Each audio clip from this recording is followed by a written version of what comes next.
time responding to that DRE audit from a year and a half ago because they finally got around to Oh, that's right. telling me they wanted I remember that. to explain myself, explain all of these inconsistencies. Oh, yeah. Russell Rosner and all that other stuff. Yes. Oh, we had a big meeting yesterday because that Peabody thing is supposed to go through, Yeah. and so I mean we've got like, just a couple clients who are real pains in the asses. Mhm. Like one of them actually brought Like his Gomer attorney. Pile or whatever they Yeah. Not Gomer Pile, but one of the piles. One of the files. No, Peter's not in this Peter deal. Pile. Yeah, Peter's not in this deal, but John Larson is. Peter not Gomer. But this guy named Mo Cole brought Mo? Cole. He brought his attorney, and it's actually, he wasn't necessarily supposed to, but we figured, just let him do it, right? And he actually asked a lot of questions, but was not combative, which was good. But then we had this one guy write back, I thought you guys subordinated all your money to our money, and it's like, Subordinated? Yeah. Then you might as well just flush down the toilet. Yeah, I ain't doing that. It's over $1 million. Forget it. It's $1 million. No way. Yeah, I ain't doing that. I thought, yeah. Yeah. So, right. But also, I told Marco, I said, if you talk to him, tell him that, maybe upon a nuts. foreclosure or something, but this is it's a loan workout. It's a short sale. So I said, I will fight this tooth and nail if that's what it comes down to. It's just one guy. Of course, everybody else would love it if you'd subordinate, which basically means we'll wash our hands and let our profits Yeah, go sure. down the toilet. That's why you're smart to do a fund. Yeah. All right, what are we gonna talk about? What are we gonna talk about today?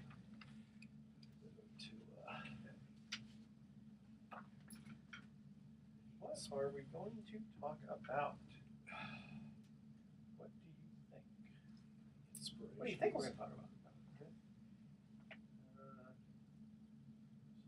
We've had 3 loans pay off in the fund. Our weighted average is now 60% because most of the new stuff is at about 70. Yeah. Although I did a 50 recently. And one of the 2 loans, one was a 50, one was a 70.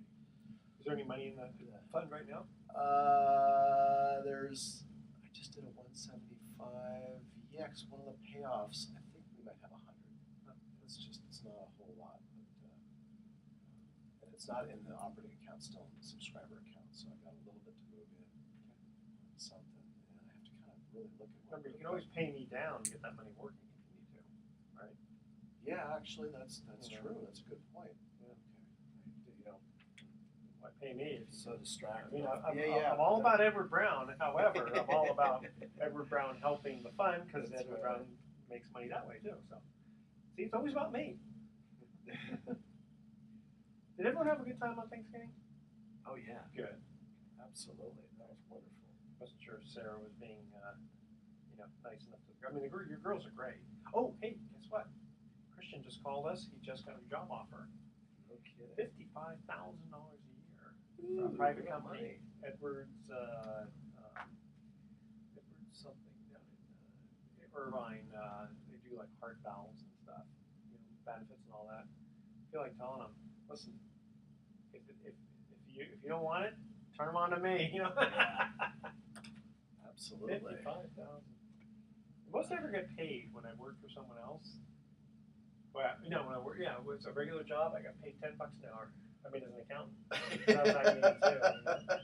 And all my friends were jealous because they were getting like $9.50. I'm actually going to be looking right away after the first of the year for an assistant for Mirka who can do disclosures and some of the lower end, not really lower end work, but just some of the repetitive stuff that doesn't What can you require. pay? Oh. I'd love to find someone like Jordan, who I started at 15.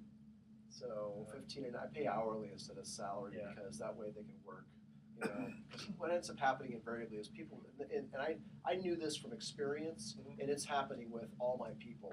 They got to leave early. They got this appointment. They got that appointment. Something came up in the morning. It won't be until 10. They're texting me all the time. It's like, And they're Nothing- not willing to work till 9 nothing p.m., pisses right? me off more than someone on salary for a 40-hour week, and then they consistently put in 37, 38 hours, take Never a long 44 lunch. hours. Yeah, right. Never 44, right, yeah.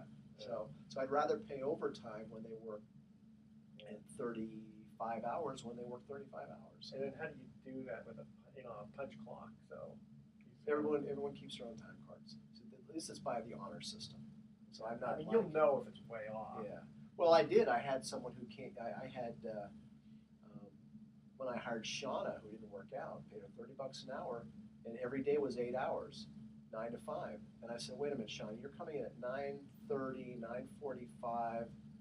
You're hourly for a reason. This is not sound. She had to go back and change all her times. Oh, really? And then she was billing me in 15-minute increments. So, so it's like, okay, whatever. I'm charging for lunch. Yeah, but yeah, it's the whole salary thing is really frowned upon for administrative positions. It's one thing if you're executive. Well, I have like our general manager at Lighthouse.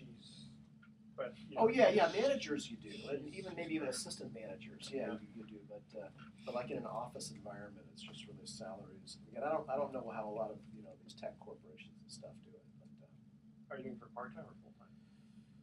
yeah, it's probably gonna be full time, just because we're doing a lot more transactions. And so, if I start getting more feeder deals from guys like, I mean, I'm talking with probably 6 or 7 or 8 different guys in the last couple of months, including Johnson Trino. Russell Rosner keeps saying he wants to feed some deals through me. These guys, Adam and Michael up in Sacramento. There's a guy in Nevada who wants to feed me deals. A whole bunch of people from Apple have been following up, and we've just been trying to connect. But there's a lot of feeder deal opportunities, and Mirka is at her breaking point. She can't take any more deals, so she needs, because she's doing the whole paper from A to Z. See, I know someone who's good, but unfortunately I don't think she'll work for 15. Which the job you're talking about is probably a 15 an hour, and that's Yeah. And I talked with Mirka on it, and she was reticent about hiring someone that had too much experience because they're set in their ways. And what's interesting about everybody that I've ever worked with in this type of position, especially when they've been doing it a while, they have their own way of doing it, and they don't tend to. This lady is not like that. Yeah. How much does Mary get paid? 25 an hour plus 75 a file, which I'll probably bump up to 100 a file. Yeah. I honestly, Chrissy used to work for us for years. Yeah. Very, very loyal. Oh, I remember her. I called her. And That's right. She had that other. She had just taken down. Yeah. So Yeah. she was one of the investors in our thing. So she was Yeah. here, and we were just talking. I said, how's your job going? She goes, well, I like it, but she goes, she travels all the way to Redwood City. You should forward me her information. I'd like to at least have a conversation with her. There's nothing wrong with the conversation. What do you think is, if you had to guess, what do you think her salary would be? I mean, $30 an hour is $60K a year at 2,000 hours. I'm going to leave that one up to you. Okay. Listen, at this point, it's whatever you can negotiate with her. Yeah. I will tell you that you would be. I would feel comfortable recommending her. Let's put it this way: I wouldn't be Well, embarrassed. I prefer referrals. Craigslist is a disaster. Yeah. Or I should just say it's really hard to find somebody good on Craigslist, and I don't have the energy or the stamina right now to look at 100 resumes. Yeah. But I may have to. Yeah. I may have to. How we doing on time? 5 after. Good. Yeah. We'll crank And through. I've got. You know what? I'm getting confused here. Can you write this down? Yes. Okay. So her name is Chrissy, and it's 415-272-4549. I remember talking with her. Yep. And she knows ABS and all that, so I mean, she's definitely got the experience. And then one very quick thing, I have no idea if you're even interested in this. My broker down in Sunnyvale, who's recommended, he's been my broker for years for tenants. Yeah. And he's been trying to do real estate deals and all this kind of stuff. And so he's got this like apartment deal in like Colorado or something. Basically, all he needs is to show money in an account, because apparently he's got 100% financing coming in like 30 He needs days. a proof of funds type. Basically, yeah, for 35 days. And I said, Dean, the only way I would do this is if I had 100% control over the funds, where I could cancel at any time. Now you can trust me that I wouldn't screw you. Yeah. And if it's supposed to be 35 days, but after, I wouldn't, screw you for the 35 days, but I said after 35 days, I could just basically write a little note saying to the title company, release the funds back to me under, there's no hiccups at all. And then he basically had said, well, in addition, if you need it, he said I could pre-sign a cancellation order. Okay, fine, I'll just keep that in the file. And it's about $500,000. And I don't know what would be an appropriate charge. I said, because he's saying like 2 points. And I go, well, it's only 10 grand. And it's a short term. 10,000, not $500,000. I got confused there for a second. $500,000. So 2 points would be 10 grand. Oh, okay, right. Yeah. So he needs to show $500,000 in escrow, real cash has to be deposited. Yeah. Wow.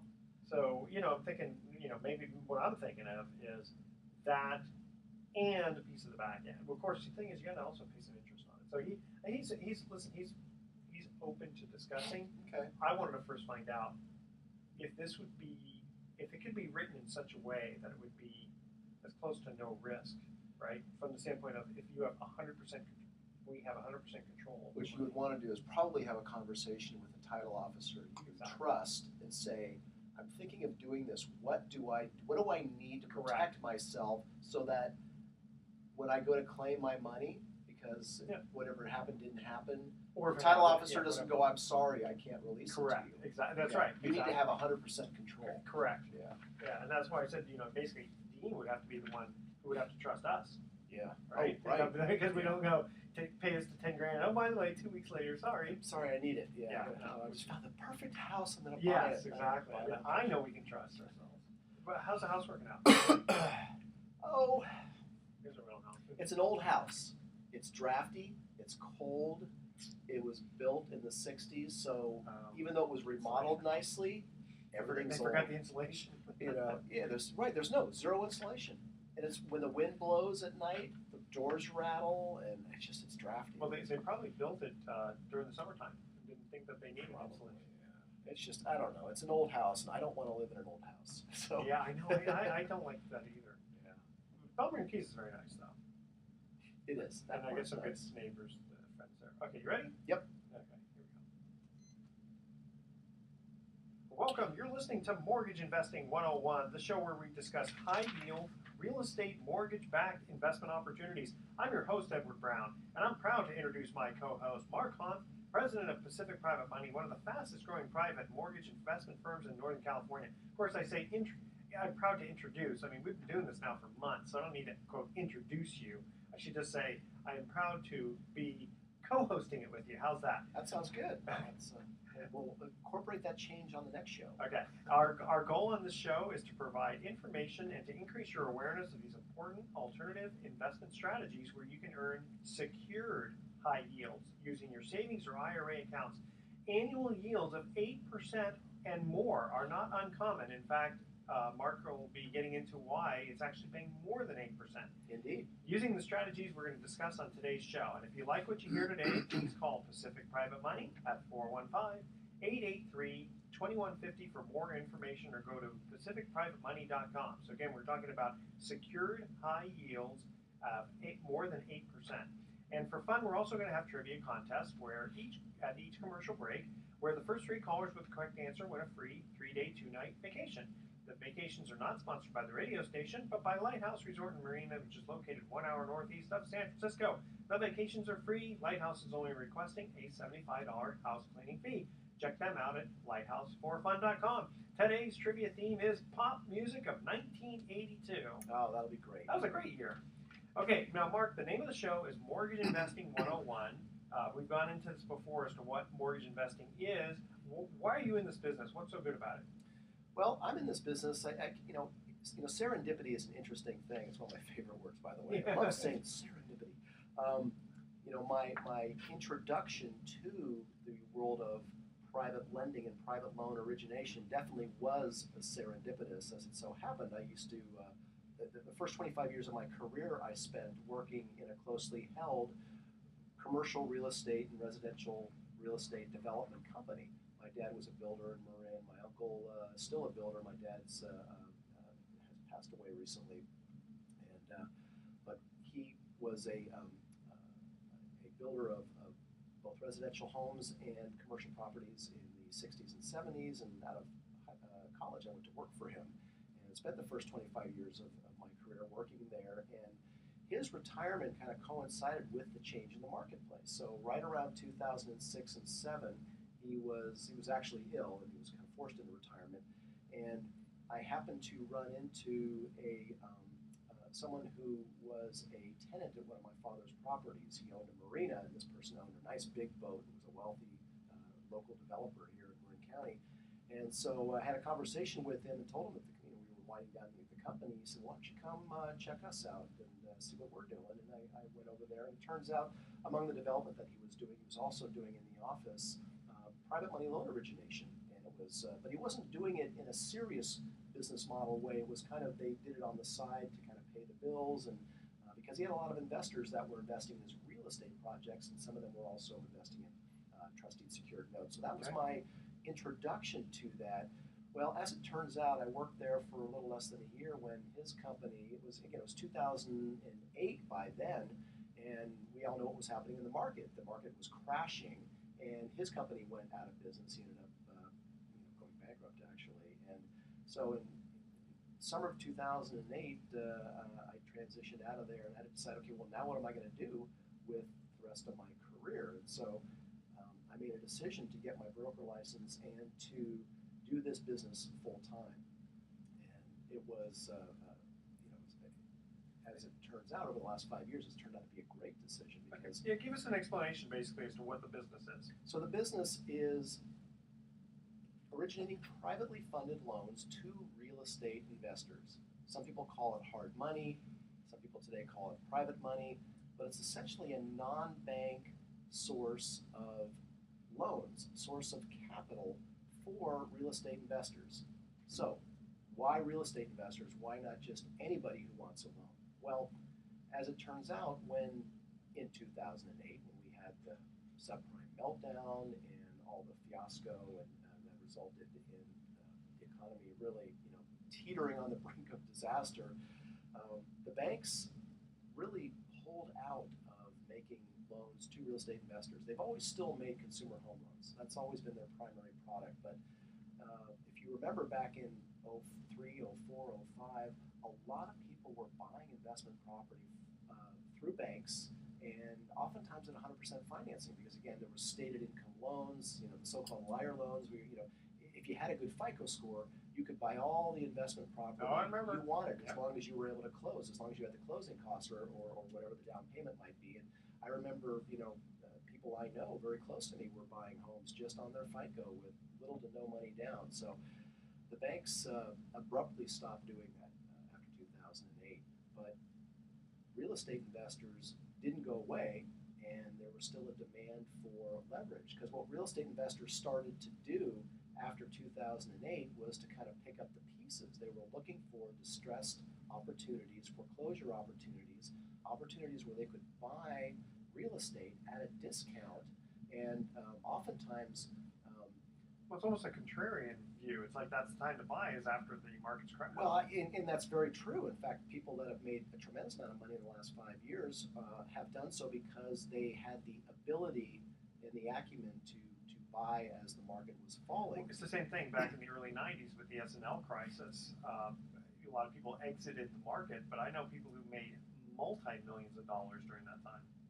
So if you had a little bit of money and experience in buying, fixing, and flipping, and you were looking around for, okay, well, how can I leverage this little bit of money I have, whether it's $100,000 or whether it's $1 million, depending on how many properties you wanted to buy, fix, and flip, you were looking for leverage. And the banks essentially were saying no after 2008. They were not interested in making loans to real estate investors.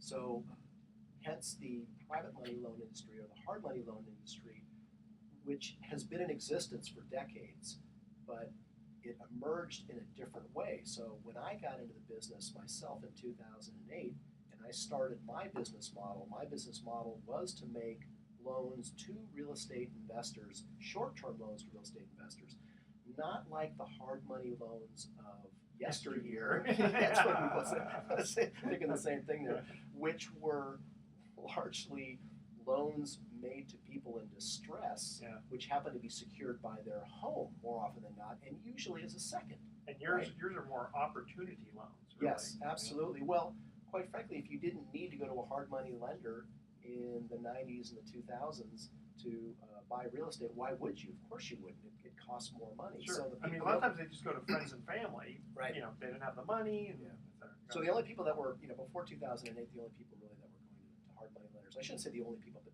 most of the hard money lenders that I knew back then, the loans they were making were basically to borrowers who were in some form of distress. Now they could have been a distressed real estate investor who basically was, looking at losing, short on cash and needed ready access to cash. We all know the story of, people who are real estate rich and cash poor. That's a classic example of people who would go to hard money lenders. Even today, they still do that. We still get loan applications for people who are real estate rich and cash poor. So it's not necessarily a purchase loan. But not necessarily income poor, because they can make the mortgage payments. Yeah. So anyway, that's so we we're 5 minutes into the show, and you asked me kind of how did I get into the business? That's kind of a quick story.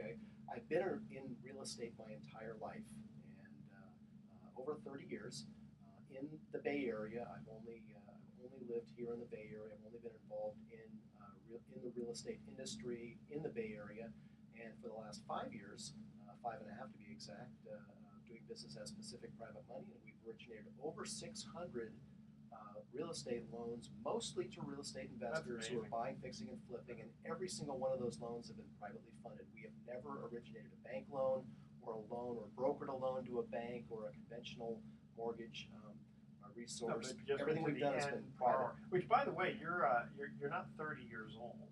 You're a little older than that. You said you've been in real estate all your life, and you've been doing this for 30 years. But just to kind of educate the public, you're talking about your professional life. Okay. I am just a wee older than 30. Yeah, just a wee older. And for the audience out there, Edward and I are almost exactly the same age, so we like to tease each other. Although I think I'm a few minutes older than he is. A month. Even though we're not twins, but although we were called the Bobbsey twins the other day, we ended up wearing the same shirt, wearing the same color shirt, the same shade of fuchsia or something like that. Anyway, I'm still in a Zen mode from Thanksgiving. Our families, Edward and I, spent Thanksgiving together, which was great, and had a wonderful holiday weekend. And now I'm kind of in that December mode where I'm starting to look ahead. Christmas is just a few weeks away, and how it relates to our business. I don't know if Edward, if you're experiencing the same thing, but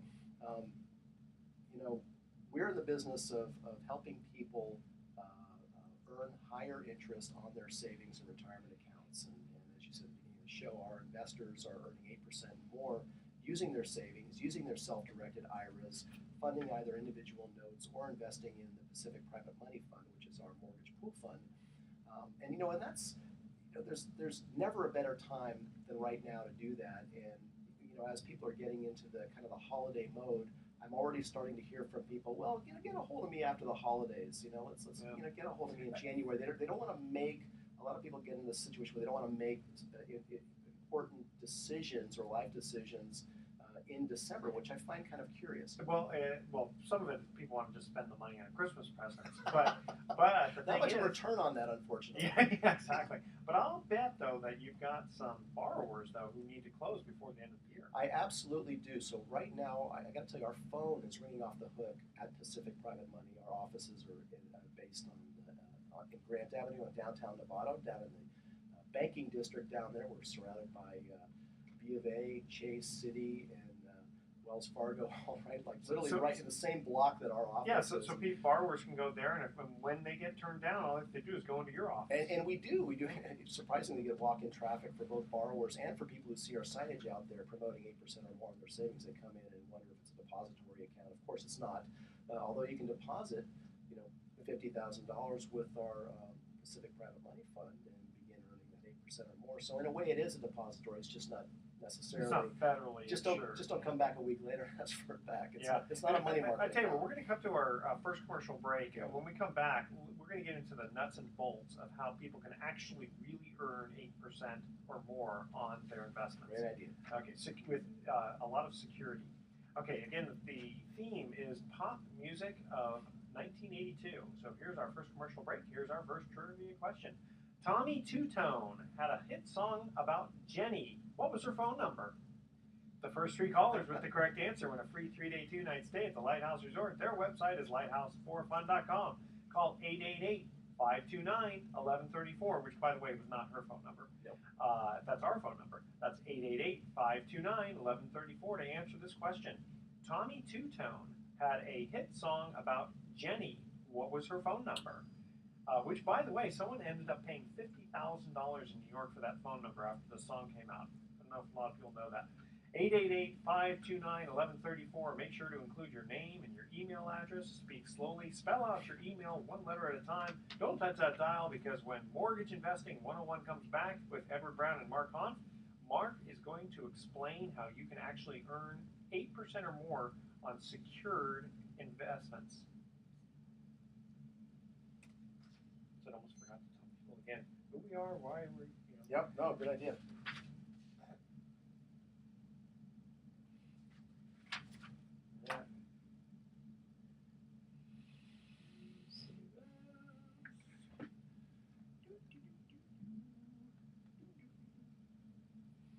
Okay, so if we can have a situation where we get to talk to the title officer, and it's that secured, then Right, because I know that the reason why you want to talk to someone independent title officer, not that title officer for that, because first of all, it'll spook them if you I think you want to actually go in there with a plan. You want to tell them, I'm going to make a deposit for $50,000. I'll sign whatever agreement you have, because oftentimes they'll want have you sign some kind of approval. They're not. Many title companies don't like it when the non-buyer is depositing money into escrow. Someone with a different name is, and I've had that come up. It doesn't always happen, but sometimes it does. But you just want to know what is it that you need in terms of an agreement or a contract or something, so that you deposit the money, it sits in there. If the transaction does not go through, you want to have access to that money right away. Absolutely. Okay. Cool. Ready? Yep.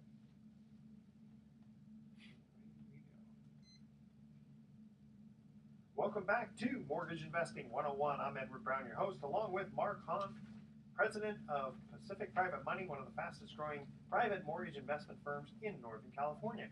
When we cut to the first commercial break, we asked this trivia question. Again, the theme is pop music of 1982. Tommy Two-Tone had a hit song about Jenny. What was her phone number? Mark, sing it for us. 8675309. Yeah, that is correct. Very good. There's no area code, I guess, whatever. Okay, so Mark, let's get right into the nuts and bolts. How can people actually earn 8% or more with investing with you? How does that work?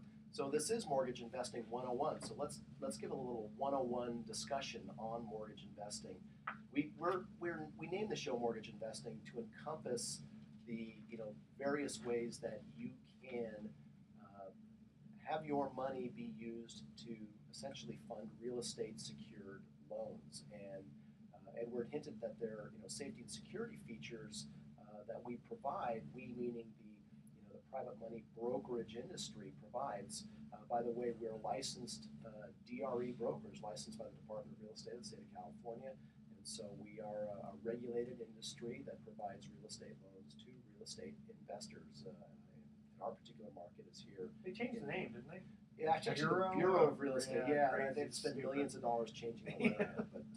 But anyway, mortgage investing, in a nutshell, the two primary ways you can participate in mortgage investing is either investing in individual notes, which is sometimes referred to as trust deed investing because it's secured by a recorded deed of trust in California. That's what we use. That's the term we use. In California, we don't use the term mortgage. We use the term deed of trust. But for all intents and purposes, it means the same thing. It's the recorded instrument that secures your loan on a piece of real estate. So you can either invest in an individual loan, or you can invest in a mortgage pool fund, and that's usually an entity that will hold your monies and lend it out, again, much like a bank, to real estate investors. In fact, at Pacific Private Money, we have what we call the Pacific Private Money Fund, and it only has two assets. It's either cash on deposit, and the other one are loans that we've made with the fund monies secured by real estate largely in Northern California.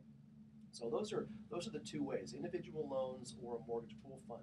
In either case, you're earning high interest on your deposit because in the case of an individual note, you're getting some fraction. Usually, it's always a majority fraction of the interest rate on the note. So if the note is, let's say we do a 12-month loan to a real estate investor of $500,000 at 10%, you can expect to get oftentimes 9%, and that 1% would be like a servicing spread, usually retained by the broker. That's a form of, it's part of the income stream that our business model uses.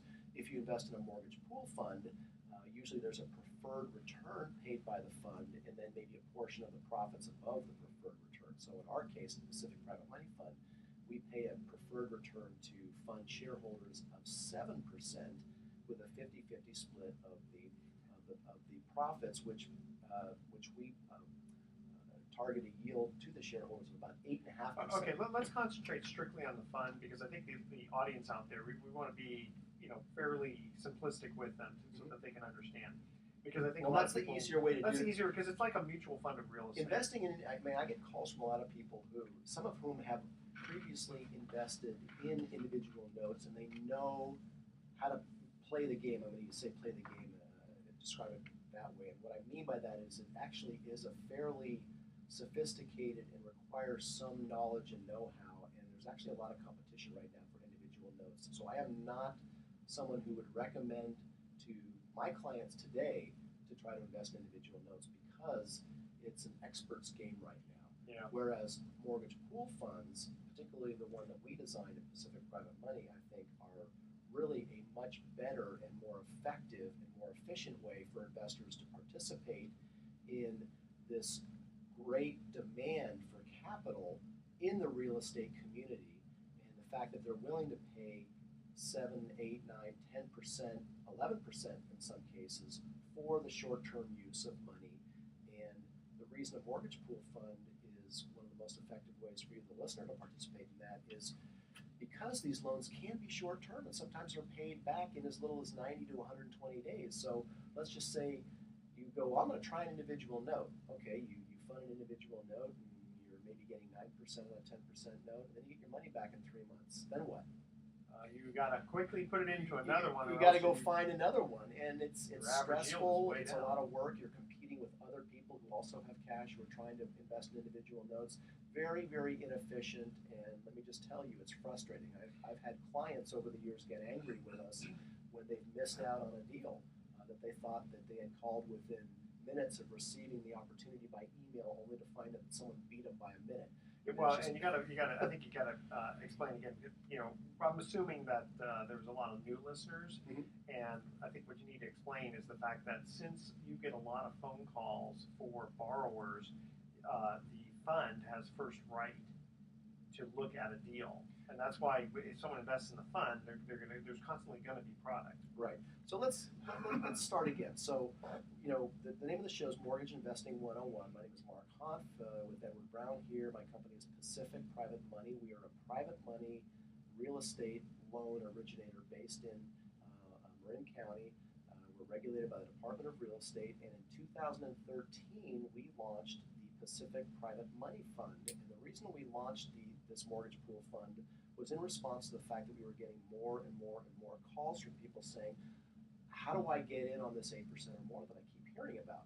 And so we created the mortgage pool fund to have a vehicle which people could simply make a deposit into the fund. Now, I do need to say that it's open only to accredited investors, and that's not by my rule. That's not by my design. That's by the government design. The government has decreed that we are only allowed to accept accredited investors, and what that means is you need to have a net worth of $1 million or more, and you can't include the equity in your home. You cannot include the equity in your home in determining whether or not you have a net worth of $1 million. It doesn't have to be cash, it's just all of your holdings together on your financial statement. You need to have a net worth of $1 million or more. If you do, you qualify to be an investor in the Pacific Private Money Fund. We have a $50,000 minimum investment, and we have a minimum hold period of 2 years. So it is designed to be a no-fee, no-load investment to you, the shareholder. What that means is that if you agree to keep your money in there for a minimum of 2 years, let's say you invest $100,000, your $100,000 will begin very quickly to earn that shareholder premium, and it will continue to earn that for as long as you keep your money in there. After 2 years, you can ask for your money back. We call it a redemption request for no charge, for no fee, and monthly we make redemption requests after the 2-year period on the first of every month. So again, it's easy to join. There's very little paperwork to fill out in order to participate, and those pooled funds are used on a weekly basis to fund these real estate loans that we make at Pacific. Okay, let's say I'm a listener and I'm interested in this fund. How do I get a list of what I'd be investing in? So we get requests from existing and prospective investors to see, show me a list of the loans that are in the fund presently. So we, of course, keep spreadsheets on this. And so to date, we've made, I think as of this past week, we've made close to 20 loans, of which 3 have paid off already. The loans we made this summer have paid off. And so we funded our first set of loans this summer. And so and we paid out at an annualized rate of distribution to shareholders of 8.9% after September 30th for the third quarter. So it's easy to get that list by request. It's designed to be very transparent. How do they get it? Yeah. No. I didn't want you to say about, what do you get? What do you get? And then how how do you get it? Because we've been talking for a while here, and people don't know who we are. So there's a lot of ways that you can get our contact information. At Pacific Private Money, we have tried to be one of the most transparent companies in the industry. So if you Google my name, Mark Hanf, virtually every entry on the first page of Google is going to be to one of my blogs or one of my websites. With 4 stars and a We smiley actually face. have 5 websites up now, and every single one of those websites has our phone number, our address, our email address. I mean, there's just my LinkedIn profile. We're all over the place. We're ubiquitous on the web. So, our local phone number is 415-883-2150. That's 415-883-2150. Or go to pacificprivatemoney.com. It'll direct you, if you want, to our new mortgage pool fund website, which is pacificmoneyfund.com. So, but the easiest way is really, send us an email or give us a call, and we'll send you out an executive summary on the fund, and if you want a list of the loans that are in the fund, and virtually any other information you want about the company, including references, etc. Names of current investors who'd be happy to talk to you. And we've got a myriad of investors that include attorneys and professionals in our fund. We're not out there, scouring the cities for widows and orphans. Pretty much everybody in our fund is sophisticated, professional, including that, right, as well. So again, this is. And the name of the show is called Mortgage Investing 101, and we also have a website, mortgageinvesting101.com. Right. So if you're just tuning in and you're wondering, what the heck are these guys talking about? You're catching snippets and you want to catch a show from start to finish. Well, we have in fact, all of our shows, I think that we've done, it's close to 20 shows now, can all be found in podcast form on our website, mortgageinvesting101.com. That's mortgageinvesting101.com. If you go, in fact, we just uploaded all of November's shows, so you can go there and listen to. You obviously don't need to listen to all of them because we tend to be fairly repetitive in this hour-long show. But no 2 shows are the same. We tend to get into different nuances about mortgage investing. Okay, but before we cut to our second commercial break, quick question: has anybody ever lost any money in any of the deals that you've been involved with? No. So Let me ask that again. So at Pacific Private Money, we've originated over 600 loans since 2008, and every single loan has either paid off or it's performed, and the 1% foreclosure rate that we have had at Pacific, in every case, the lender ended up doing better because of the real estate values. And because of the late fees, protective equity, all of that good stuff. Default interest, all that fun so stuff. So there's a lot of safety and security features of private lending and mortgage investing and mortgage pool investing that, again, we can elaborate in more detail if you give us a call or send us an email. Okay, so we're going to cut to our second commercial break now. When we come back, we are going to get into the absolute sophisticated nuts and bolts deal of the week to really give people an exact idea, because if I'm sitting on the edge of my seat listening to the radio, the first thing I'm questioning is, why are these potential borrowers, why are they borrowing at those kind of rates? Yep. So you'll give us an example with the deal of the week. Okay, here is our second commercial break trivia question. Again, the theme is pop music of 1982. In 1982, the song I Ran became, not the country, but I Ran, became a hit for the British rock group A Flock of what?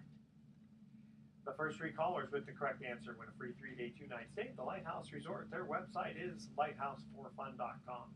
Call 888-529-1134. That's 888-529-1134 to answer this question. In 1982, the song I Ran became a hit for the British rock group A Flock of fill in the blank. That's the answer we're looking for. Call 888-529-1134. Make sure to include your name and your email address. Speak slowly, spell out your email one letter at a time. Don't touch that dial. Mortgage Investing 101 with Edward Brown and Mark Hanf will be right back. Mark's going to give us specific examples of how he is earning over 8% with specific deals on real estate mortgages.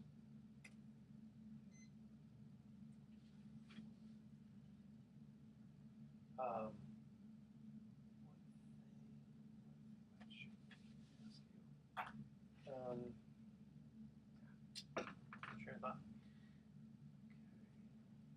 Oh, the YouTube videos. I've just been uploading them as just Mortgage Investing 101. I don't know if you've linked them or done anything with them. Oh, no, I have not. So I need to. And the thing is, I don't know how much annotations I've done on that, because we do investing too. Right, exactly. And James just uploaded all the podcasts, which I think are the most important. Yeah.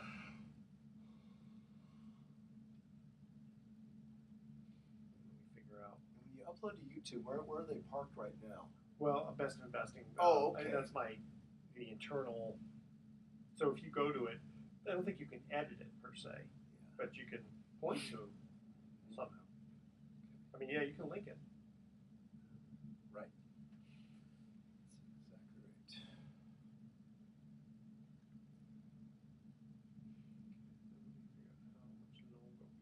You got a specific deal we can talk about? Yeah. Okay, good. All right. What do we have here? This would be a nice long segment.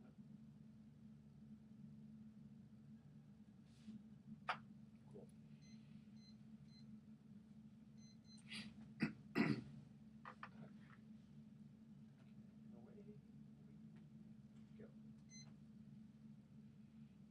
Welcome back to Mortgage Investing 101. I'm Edward Brown, your host, along with Mark Hanf, president of Pacific Private Money, one of the fastest growing private mortgage investment firms in Northern California. You can reach him at mark@pacificprivatemoney.com. You can also reach him on the telephone, 415-883-2150. He's not going to be there on Saturday, but you can always leave a message for him. Absolutely, and I'll call you back next week. I love talking to listeners. Okay. And when we cut to the second commercial break, we asked this trivia question. Again, the theme is pop music of 1982. In 1982, the song I Ran, not Iraq or Afghanistan, no, I Ran, became a hit group for the British rock group A Flock of Goats. A Flock of Goats. No, that is not correct. Badgers. Not a flock of geese. Seagulls. Seagulls, a flock of Yes. seagulls. That is correct. A flock of geese. Oh, they're goats. That's funny. Okay, now let's get into the nuts and bolts. The name of the show is called Mortgage Investing 101. Mark says that his fund is currently yielding over 8%. Last distribution was 8.9% annualized. So give us the deal of the week and then explain to our listeners why borrowers are willing to pay high rates. Well, I've actually got two specific deals I'm going to talk about. Before I talk about those specific deals, I just want to talk generically about why would anybody pay 10% for money today when bank rates are 5% or 4%. And if you've been listening since the beginning of the show, you'll recall that we talk about how after the subprime meltdown of 2008, banks virtually stopped completely making loans to real estate investors buying investment property. Oh, I know people who got out of that market. Yeah, I know people who are experienced real estate investors who were willing to put as high as 50% down, and they still could not get a bank loan. Right. So these guys are buying these properties to remodel them and sell them at a profit. And in that business model, there's plenty of room for the cost of money.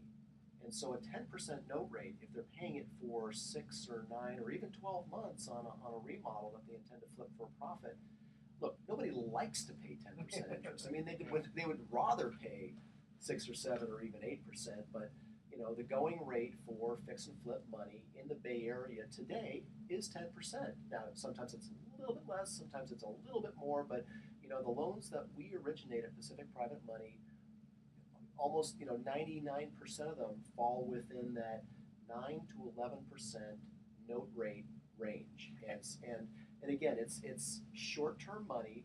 And it's also I think it's important because, I'm thinking, when I hear fix and flip, I keep thinking of those shows, Flipping Boston, Flip That House. Flip That House, or all that stuff, which are fine shows, like the shows. Yeah. And I think one of the issues I have, though, is I see a lot of these seminars, and they're showing how you can buy these fix and flips no money down, but you're not dealing with people who come in with no money. Absolutely not. We do not do at Pacific Private Money no money down financing. In fact, most of the private loan originators in the Bay Area do not do no money down financing. In fact, our upper limit for loan to value is generally 70%. We normally will not lend higher than 70% of the purchase price. So if they're buying it for $500,000 in the Bay Area, which is right around the median price that we're doing, $350,000 is all we will loan on that transaction. I mean, they have to come in with $150,000 plus they have to come up with the closing costs and the remodeling. Right. Yeah. So just in general, our cookie cutter business model are these 70% of the purchase price loans to real estate investors who are going to remodel and resell, a single family, or maybe it's basically like residential 1 through 4 property, they call it, meaning one units to 4 units, a single family to a duplex, triplex, or fourplex. That's the most common property that's purchased right now for remodeling in the Bay Area. We do some commercial loans, but that market still has not come back in a big way for private financing. So most of the private financing today is the single family or residential 1 through 4 loans. And so that's very cookie cutter, but so that in general, those are most of the loans we do. Now specifically, not every loan we do at Pacific Private Money is for someone buying, fixing, and flipping. I've got 2 examples to share with you that are both in the city of San Francisco that are by people who own the property. Now one of them is an owner occupied, but it's a triplex. And so this gentleman calls us this week, and he lives in one of 3 units. It's a 3-unit, it's a legal triplex in San Francisco. Nice neighborhood. I don't recall the exact street name right now because I see so many applications coming in. And lately we've gotten a lot of San Francisco. Interesting. Which, by the way, it's nice to note most of your loans are Bay Area or Sacramento. I mean, it's all California so far. Yes. You're not doing Florida or any. No, we're not. We're sticking to California for the most part right now, although we are looking at some other opportunities to get a little bit of geographical diversity, which is a smart thing, I think, if you look at it from a macro point of view. But to the extent that we're specialists in the Bay Area, so these San San Francisco loans. So this guy owns a triplex. He lives in one. He wants to convert it to a condo. So he's already got everything lined up. He knows that he qualifies for a condo conversion, and he needs to borrow the money to do that. Well, he already has a loan on the property, and we are really not interested in making seconds right now. And it's not because I don't want to make a second as a loan broker. It's that I know that it's not a popular product right now for investors. A lot of investors are not comfortable, given what happened, in 2008 and 9, making seconds. So we don't make a lot of seconds right now. So he's got a first on there. We told him, well, we can provide you the capital you're looking for to remodel and to do the condo conversion, but we're going to pay off your existing first. And so we're looking at approximately a $500,000 loan to this man.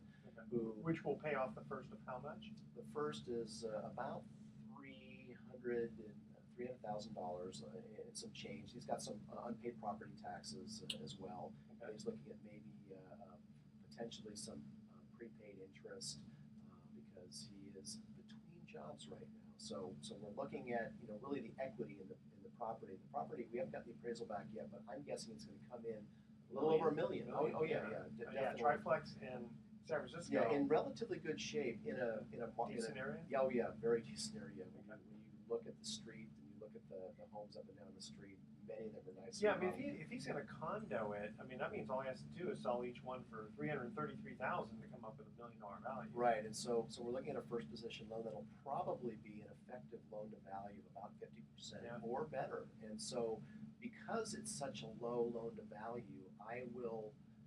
That will make up for certain other deficiencies in the application. And when I say deficiency, what I mean is, well, he's not showing strong income. So he's between jobs. He's between jobs. I'm not going to go look at his tax return and analyze. I'm not going to go banker on him because that's not what we do at Pacific Private Money or any private money lender. We do. I'll pull his credit because I want to see what's going on. I'll do a background check, make sure the guy's not a crook, and we'll do the preliminary title report. We'll order a third-party appraisal. Yeah, to make sure he really does own the property. Absolutely, absolutely. So we're still going to do a lot of the same due diligence that a bank does, but what banks do that is over the top is they take weeks and weeks and weeks and they drill down on every little. Oh yeah, why did you? There. Where's that $300 deposit in your checking account? Where did that come from? Right. Yeah. That kind of analysis is just not relevant. It's not common sense, and I never claimed or accused a bank of ever having common sense. I don't think they operate that way. And you know what? Actually, thank goodness they're like that because then that's why you'll get this deal. A bank wouldn't do this deal just because the guy's in between jobs. Right, and so because he's in between jobs, we're not going to give him a single-digit rate. Which, if he was stronger financially, I might make this loan to him at 9%, maybe even 8.5%. Because I've gone as low as 7.5% for the right deal with a strong borrower with good credit and a low loan to value. Well, let me ask you: if he's between jobs, how is he going to make the mortgage payment? That's why we're talking about some prepaid interest on this one. We're looking at probably making a loan that will self-service for about 6 months while he does the remodel and lines up his condo conversion. He also believes he has imminent employment forthcoming. So, and is he coming up with money for the rehab, or is that part of the extra $200,000? We're going to provide that money. So this is really an equity loan. It's not a purchase loan. It's definitely an equity loan. Part of it's going to pay off the existing first, and the remaining monies that we're going to give him are going to be for the remodel, for the cost of the condo conversion, as well as interest reserve. So that's the first one. The second one in San Francisco. Now, this one is one we don't see that often because I talked earlier about how we tend not to make loans to borrowers in distress, although we do make loans on distressed real estate, correct, which is different. Now, here is a situation where a gentrified neighborhood in the Mission area, the homes up and down the street have been beautifully remodeled. They're all painted with vibrant colors, and this particular home is a 3-level, also 3 units, and it's not owner-occupied at all. So the owner of this unit inherited this from her father, who recently deceased. Now, she is a single woman with 3 dependents and earns money as a caretaker. So she's not strong financially, and she's been through a divorce, and her credit is ruined. But but she's got this asset, this triplex that she inherited that brings in about $7,000 a month in rent, which she says, and I agree, is under market value. So she owes money, or there is a loan on that property. So she inherited it. There's about $400,000 owed on it, and she's come to us for a $600,000 loan, and we just got the appraisal in on that one, and it's coming in at $1,250,000. And So is the same thing you're going to pay off the first? With yes. The Right. 600 will pay off the So first. this is yet another San Francisco secured, gorgeous area where the value of this could easily be converted and remodeled to $2 million in a pinch. But right now, that's not the need for the capital. She has a personal need for the money. So the extra 200,000. Right. So the extra 200,000 is going to catch up on the back property taxes that haven't been paid on this inherited property. She's going to do a little bit of deferred maintenance, but not a lot. It's not going to be remodeled, so to speak. She has also on her personal residence some liabilities to pay off, and she has a personal loan. So for the most part, this is going to be again a loan that's going to take care of personal needs that she has for cash. Okay, well, what's the exit strategy, though? I mean, how is she eventually going to pay the $600,000 back? She inherited multiple property from her father, so she doesn't want to sell the target property that we're going to loan on, although she did admit that if she doesn't get enough money from the sale of these other properties that she inherited, that she will, well, first of all, she wants to sell the other properties first and pay down the $600,000 loan to a balance low enough to where she might qualify then for less expensive financing. Yeah, I was going to say, she really doesn't want to keep your loan. What did you charge her? So this is going to be a loan that we're quoting her 10.5%, and the reason again for that is because she doesn't have good credit and her income is a little bit spotty. Her bank statements didn't show a whole lot of strength there. So she's looking to. I mean, she inherited equity and she doesn't have money, and so she doesn't want to just sell it as is right now. Exactly. How many points did you charge her? This was brought to me by one of my San Francisco referral partners who wants 2 points, and we're charging 2 points. So it's a 4-point loan, which is a little more than we would typically charge. If she came to me directly, I would charge her more than likely 3 points. You know, okay, but the thing is, Pacific Private Money is going to earn 10.5% and 2 points. Right, on a 50% loan to 50% loan to value in first San position Francisco. loan in San Francisco in a gentrified area of the Mission that easily, if again, what are we looking at? What's the worst case scenario? Now, I don't want to foreclose on this woman, but what if we had to do that? You could easily dump it in a fire sale for $800,000. Oh, absolutely. Yeah, okay. There's really no risk for us. The risk really is: do we want to make this loan because is this woman, we have a rule at Pacific Private Money, and it's one that I didn't make this up. It was told to me by someone who mentored me in this business. And when someone's digging themselves a hole, don't sell them a shovel. Yeah. Right. Yeah. So, not in this case. I don't think she's digging herself a hole. No. So if I thought she was, then I probably would pass on this. Somebody else would make the loan. I tell you, it's interesting. That reminds me. We did do a loan many years ago to somebody. We kept telling him, we actually did do the shovel deal. And we actually, it was great for us. It just wasn't good for him. But the thing is, if this loan is going into the fund, then the fund is going to earn 10.5%, and you split your, in this case, 2 points. So 1 point is going to go into the fund. Yes. That's it. And how long is the loan? 12 months. 12 months. That is a fantastic yield for the fund. It absolutely is. It's the reason we're able to produce, as of the third quarter, a nearly 9% return to the shareholders. Now, the mortgage pool fund does have expenses. That's why if we put a 10% or 11% loan in the fund, it's generally not paying out that, because as manager, for example, I'm getting a 2% management fee. You're not doing this for your health? No, but it's a great deal for the shareholders, because not all the loans in the fund are at 10, 10.5 or higher. Some of the loans are at 9%. So we have a mix. We want a diverse mix of loan types and loan strength in the fund. We have loan to value ranges as high as 70%, as low as 40%. Our weighted average loan to value in the fund presently is 60%.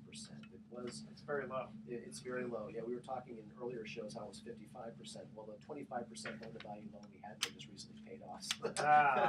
So we turned around and lent that money out on a 70% purchase money loan. So that bumped up the now, LTV I've known you a bit. I've known you for a few years, and you're not the type of lender who twirls his mustache, puts people under the railroad tracks, and hopes to foreclose. But if you had to though, you would. Well, we don't mess around. So we make we only give a 10-day grace period on our notes, not 15. The payments are interest only. We don't do principal and interest generally. They're interest only loans. Due on the 1st, late by the 10th. We charge late fees of 10% if they miss the payment, and we collect those. And there's also something called default interest. There is. So if someone really misrepresents themselves and gets by all of our mechanisms for underwriting a loan, and we invoke the default interest clause of the note, our standard default interest rate is 4 percentage points higher than the note rate. So if the note's 10%, then all of a sudden we're starting to collect now or accrue interest at 14% if they stop paying and basically thumb their nose at us. And when you, if you have to foreclose, if someone else outbids you at the sale, then you'll actually collect all of that back interest and points, or not points, but late fees and default interest. The few times that we've had to actually foreclose on a property and it went all the way to sale, in a majority of those cases, the property was bought by an investor at the courthouse steps. It didn't revert back to the lender. The reason why most foreclosures revert back to the lender is because they own more than the property is worth. Yeah, there's just not. That's never been the case in any of our foreclosures. Our loans have always had a strong amount of equity remaining in the property. It was just something happened to the borrower, and they just were not able to keep up their end of the bargain. Yeah, I remember years ago we did a loan. Every night I went to bed hoping they wouldn't pay me. That's kind of odd. I know, because we're not a bank. We're definitely wanting to. So for more information, if you like what you hear, give us a call at Pacific Private Money at 415-883-2150, or go visit our Pacific Private Money Fund website, which is pacificmoneyfund.com. Again, pacificmoneyfund.com. Or to listen to past shows or a podcast, go to Mortgage Investing 101. And in fact, this show will be on there probably by this time next week. Excellent. Tune in next week to Mortgage Investing 101. We're going to be giving away more free vacations for answering trivia questions and giving more valuable information about mortgage investing. Thanks for listening. I'm your host, Edward Brown. And on behalf of Mortgage Investing 101, so long. We'll catch you next week. Good. That's Flock of Goats. A flock of goats. I heard your ad today at 12:30 on 910. Did you? Yeah. Wow, that's a good time to hear it. Good ad. Did you know they do that? Hi. Did you know that they that the radio station blurts out 15-second promotions for our show? No, I did not. Yeah. 910. So it's Blurt. something. I heard it. Blurt, Yeah. blurt. No, that's I'll bleep for. I'll have to change my presets on my car, I guess, from NPR to 99. NPR.